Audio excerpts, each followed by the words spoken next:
शाकिब उल हसन के घर पे तोड़ फोड़ की गई है, आग से उसको जला दिया गया है। ये ऐसा क्यों हुआ है? Bangladeshi cricketer best allrounder Shakib Ul Hasan, कल उन्होंने भारत में जो वर्चुअल कॉन्फ्रेंस हो रही थी जिसमें हसीना वाजिद ने शिरकत किया और वहाँ पे उसने तकरीर भी की है और अपनी बांग्लादेश में वापसी का ऐलान भी किया है, लेकिन उसमें शाकिब उल हसन भी मौजूद थे, क्योंकि ये तो सबको पता है कि शाकिब उल हसन कितने करीब है हसीना वाजिद के। ये सारी दुनिया जानती है, बहुत करीब माने जाते हैं शाकिब उल हसन हसीना वाजिद के। और हसीना वाजिद इस वक्त पता है कि बांग्लादेश से फरार होकर इस वक्त भारत की गोद में बैठी हुई है और भारत जनूबी एशिया का तसलसल खराब करने में काफ़ी बहुत आगे रहता है, बहुत ज़्यादा आगे रहता है। और उसने बांग्लादेश की हसीना वाजिद को पनाह भी दी हुई है। हालांकि बांग्लादेश बहुत मुतअद्दिद बार कह चुका है कि हसीना वाजिद हमें दो, ये मुजरम है, हमने इसको कैद करना, हमने इसको सज़ा देनी है। बांग्लादेश की हाई कोर्ट भी उसको सज़ा दे चुकी है, बल्कि सज़ा के ऊपर भी सज़ाए मौत दे चुकी है। लेकिन इस वक्त मोदी की गोद में जाके बैठी हुई है हसीना वाजिद और उसको फुल प्रोटोकॉल दिया जा रहा है, फुल उसको हिफाजत में रखा हुआ है। लेकिन वहां पे जब शाकिब उल हसन हसीना वाजिद की वर्चुअल कॉन्फ्रेंस में शिरकत करते हैं तो वहां पे बांग्लादेशी अवाम शाकिब उल हसन का घर जला देती है, तोड़ फोड़ करती है, उसके ऊपर मतलब पत्थर बरसा देती है। तो शाकिब उल हसन हर चाहता क्या है भाई? ये भारत में क्यों रह रहा है, क्यों गद्दारी कर रहा है उस बांग्लादेशी अवाम के साथ जो बांग्लादेशी अवाम इससे मोहब्बत करती थी, जो बांग्लादेशी अवाम शाकिब उल हसन को चाहती थी। उस बांग्लादेशी अवाम में शाकिब उल हसन के लिए नफरत इतनी पैदा क्यों हो गई है कि आज उसको घर को भी जलाया जा रहा है? ये बांग्लादेशी अवाम मुझे बखूबी इसका कमेंट सेक्शन में जवाब देगी कि ऐसा क्यों हो रहा है, क्यों बांग्लादेशी अवाम के दिलों में शाकिब उल हसन के लिए एक नफरत पैदा हो गई है। क्या शाकिब उल हसन को पता नहीं है? शाकिब उल हसन नफरत में पागल हो चुके हैं। वो भारत की गोद में बैठना चाहते हैं, हसीना वाजिद की गोद में बैठना चाहते हैं और वो इलेक्शन में हिस्सा लेके हसीना वाजिद को ऊपर लेके आना चाहते हैं। लेकिन भाई साहब ऐसा नहीं हो सकता, क्योंकि अब बांग्लादेश बदल चुका है, बांग्लादेश की तारीख बदल चुकी है, बांग्लादेश की अवाम में मुस्बत सोच आ चुकी है। वो पाकिस्तान के साथ अच्छे ताल्लुकात चाहते हैं, पाकिस्तान को अपना भाई मानते हैं। बांग्लादेश की हुकूमत देखे किस तरह एक नजरियाती और एक जमहूरियत पसंद हुकूमत आ चुकी है, लेकिन उनमें भी थोड़ी बहुत पाकिस्तान के लिए नफरत है, वो भी पाकिस्तान निकाल के रहेगा, ये बात याद रखिएगा। लेकिन जो शाकिब उल हसन कर रहा है ना, वो अच्छा नहीं कर रहा। ये शाकिब उल हसन के लिए भी नुकसान है, बांग्लादेश के लिए नुकसान है। बांग्लादेश की अवाम में जो नफरत है उसको ज्यादा करने के लिए ये जो शाकिब उल हसन ने हरकत किया, भारत की गोद में बैठ के, हसीना वाजिद की गोद में बैठ के, ये बांग्लादेश की अवाम में और नफरत बहरा रहा है। और जो बांग्लादेश ने अभी इसका घर जलाया, अभी इसके हाउस को जलाया, उसके ऊपर पत्थर बरसाए, बांग्लादेश की अवाम बहुत कुछ कर सकती है, क्योंकि जितना गुस्सा इस वक्त बांग्लादेश की अवाम में है ना, आप सोच नहीं सकते। तो शाकिब उल हसन को ऐसे ड्रामे करते हुए सोचना चाहिए यार, ये क्या क्या रहे हैं, मुझे तो इस चीज़ की समझ नहीं है। तो बांग्लादेश की अवाम को सोच समझ के सारा फैसला करना होगा और शाकिब उल हसन जैसे गद्दार उन्हें गुंडों को जो इस वक्त इंडिया की गोद में बैठे उनके खिलाफ एक्शन लेना होगा। सो बाकी ये थी आज की अपडेट्स। बाकी अपडेट्स के लिए तारीख पे तारीख, इतनी लंबी तारीख, सोहेल अफरीदी की 2 महीने की तारीख। भाई साहब, सोहेल अफरीदी ने 27 नवंबर को लॉन्ग मार्च का ऐलान कर दिया। इमरान खान की रिहाई तक वो लॉन्ग मार्च रहेगा। हालांकि सोहेल अफरीदी अवाम पाकिस्तान की तहरीक इंसाफ की तो यही समझ रही थी कि भाई सोहेल अफरीदी ज़्यादा से ज़्यादा 5-10 दिन का वक्फा देंगे, क्योंकि इनके पास अभी मौका था। लेकिन क्या ये मौका ज़ाया करना चाहती है या जानबूझ के 2 महीने की तारीख दी गई है? तो क्या 2 महीने बाद अवाम फुली तैयार होगी? क्या हुकूमत भी अपनी तैयारियां मुकम्मल कर लेगी 2 महीने के बाद तहरीक इंसाफ को काबू करने के लिए?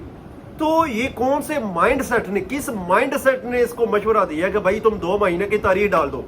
क्योंकि जब आप लोगों में कंप्रोमाइज लोग होंगे तो वो यही तारीख देंगे, वो फिर तारीख के ऊपर तारीख देते रहेंगे।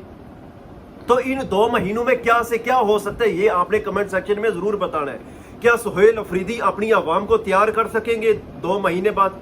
क्या पीटीआई 2 महीने बाद 27 नवंबर को तैयार होगी? हालांकि अभी जो मौसम भी चल रहा है, मौसम भी ना इतनी गर्मी है लेकिन इतनी सर्द ना गर्मी है ना सर्दी है, तो मौसम तो परफेक्ट था पीटीआई के लिए, आवाम के लिए भी। तो फिर इतनी लंबी तारीख का क्या मतलब है भाई? अभी आज 6 अगस्त हुई है, 27 सितंबर यानी 2 महीने। मैं शेर अफजल मरवत की वीडियो देख रहा था, वो तो उसको क्या पता था कि ये अक्टूबर की तारीख देंगे? ये क्या हो रहा है भाई? शेर अफजल मरवत कह रहे हैं कि ये अक्टूबर की तारीख देंगे, ये अक्टूबर ही बनता भाई, 27 के 3 दिन बाद अक्टूबर शुरू हो जाएगा। तो इतनी लंबी तारीख देना, इसमें क्या हमाकत है या क्या सच्चाई है या इसके पीछे क्या है? क्या तहरीक इंसाफ के लिए 2 महीनों में कुछ राह हमवार कर दी जाएगी? क्या इमरान खान के लिए कुछ रिलीज करने के लिए कुछ मामला तय पा सकेंगे, या फिर हुकूमत प्लानिंग करेगी तहरीक इंसाफ के एहतजाज को, लॉन्ग मार्च को रोकने के लिए, जो इस्लामाबाद की तरफ मार्च करेगा?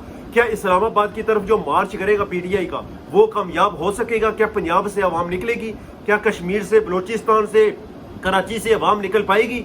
सबसे बड़ा सवाल तो इस वक्त ये है, क्या 27 सितंबर से पहले 15 दिन 20 दिन क्या तहरीक इंसाफ के ऊपर एक क्रैकडाउन होगा? क्या इनके रहनुमाओं को कोई मतलब गिरफ्तार किया जाएगा या उनको हाउस अरेस्ट किया जाएगा या कुछ भी किया जाएगा? ये फिल वक्त वो बातें हैं जो सबके जहनों में मतलब गर्दिश कर रही हैं कि इतनी लंबी तारीख देने का आखिर मकसद क्या है। हालांकि सुहेल अफरीदी के 1 2 3 दिन के बयान देखें पहले के, तो वो भाई बहुत गरज रहे थे कि हम ये करने के लिए आ रहे हैं, मैं बहुत बड़ा सरप्राइज लेके आ रहा हूँ, मैं बहुत पता नहीं क्या कर रहा हूँ। लेकिन फिर इतनी लंबी तारीख दे लेना, वो भी तहरीक इंसाफ की सोचों में मतलब एक दरार पैदा करना, ये सुहेल अफरीदी ही हमें बता सकते हैं, ये पीटीआई की सीनियर क़यादत ही बता सकती है।